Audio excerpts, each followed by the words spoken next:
看这熟悉的造型，看看这熟悉的后盖，看看这熟悉的 logo。几个月前，我在 Xperia One Mark IV 那期视频里面说，我场景都换了好几个了，它样子都没啥变化。好家伙，现在我这场景又换了一次，它还是那个熟悉的样子。没错，这就是索尼的小屏旗舰 Xperia 5 Mark IV。不过虽然看起来好像一样啊，抓到手里的那一瞬间就感觉像触电一样，这手感。它不像老大哥 One Mark IV 那样在边框上还是锐利的转折，也不像是前辈5 Mark III 那样彻底的圆润，而是有点像 Pro I 那样。依旧是平直的边框，但是在和屏幕过渡的地方稍微进行了一个圆润的处理，又方又圆，说人话就是舒服。而且不止我一个人这样觉得，我拉上了工作室的好几个小伙伴都来感受一下，他们给我的也一样是舒服2个字。而且这次5 Mark IV 同样加入了白色这个新配色，不过这次的白比白更白，看起来有点像是珍珠白的感觉。小伙伴们喜欢这个颜色吗？3.5毫米耳机孔，不需要取卡针，且支持存储卡的卡槽也通通都在，并且依然支持热插拔，这是什么外星科技啊？关键是保留了这一堆免工具卡槽和插口的情况下，索尼是怎么在尺寸缩了那么一喵喵的情况下，把电池容量从4500毫安时提升到5000毫安时的呢？这应该是这个尺寸的手机里电池容量最大的吧？日常体验下来，白天满电出门工作，一整天的摸鱼下来，完全不需要充电。只要你不是见到电量掉下一半就开始紧张的话，基本上不会有续航焦虑。不只是电池容量有了增加，这代的5 Mark IV 还前所未有的支持无线充电，甚至还可以反向充电。索尼，你变了。不过根据守恒定律，你在获得什么的时候，同样也会失去些什么。你看，失去了续航的焦虑，获得了环保，包装里面没有线了，哈哈。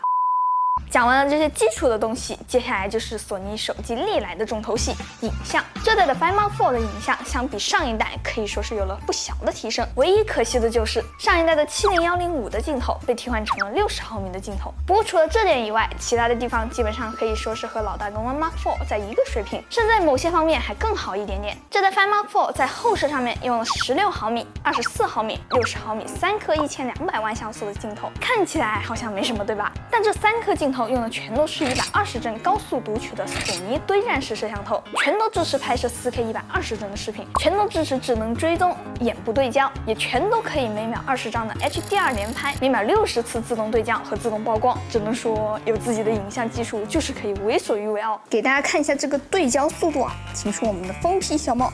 你看我现在拿着手机对小猫咪这样晃来晃去，哎，你看不管怎么晃啊，这个框框都一直锁着小猫猫或者是它的眼睛。虽然是我拿手这样子挡一下再拿开，它也能再锁上。我现在在连拍一些照片，你看虽然是连拍，也完全没有出现对不上焦的情况。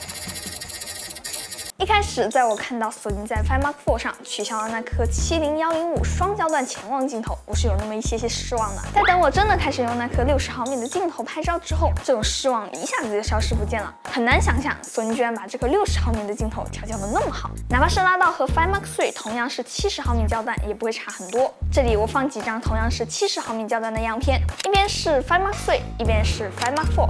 大家感觉哪张更好呢？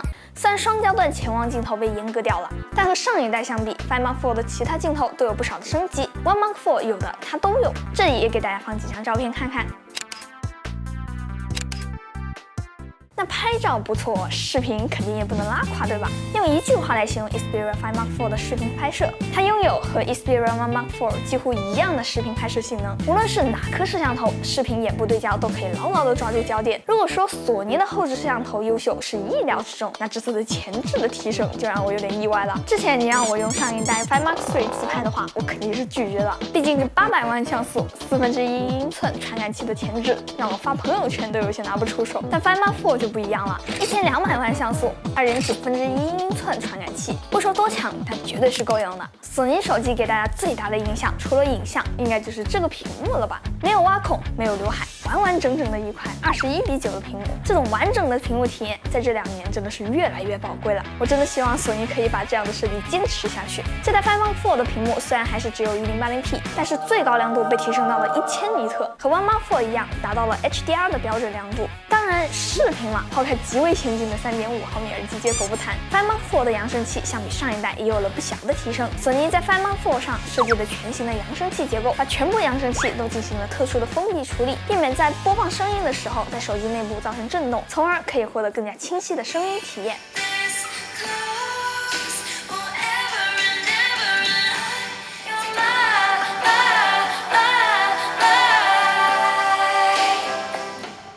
这个体系下面，我真的没有什么好抱怨的了。什么 HiRes、360空间音频、LDAC， 这都是索尼的常规操作了。可以说，如果这次索尼能把骁龙8 Gen 1也升级一下，那我就真的挑不出什么毛病了。只能说不愧是索尼。不过虽然是骁龙8 Gen 1，但因为在 One Mark 4上的一系列部件升级内容已经内置在 Find Mark 4中，所以说所有的日常使用还是没有问题的。总结一下，如果你本身就是索尼手机用户，想要换手机，或者是你就是喜欢这种一只手完整控制手机、单手操作的感觉，那这一次 Xperia Find Mark 4这样的小屏旗舰应该是一个不错的选择。它的配置相比 One Mark 4基本上没有多大阉割的情况下，做到了比 One Mark 4更小的尺寸和更好的手感。在系统方面，去年年底开始，索尼也在加强本地化的适配，和 Flyme 的合作依旧延续到了 Find Mark 4上，日常使用是足够让人满意的。其实无论是 Xperia One 系列，还是 Xperia Pro 系列，又或者是这次的 Xperia 5系列，我都不止一次调侃过，索尼手机永远都是一副让人熟悉的样子。但对于一些人来说，这种熟悉，这种不变才是最好的。不变的3.5毫米，不变的完整屏幕，不变的特立独行，无论你什么时候见到它，你都会感叹一句：索尼还是那个索尼。那么以上就是本期视频的所有内容啦。如果这期视频还有点意思的话，记得给我点赞、3连关注哦，这对我来说非常重要。那么我是千里，咱们下期再见吧。拜拜。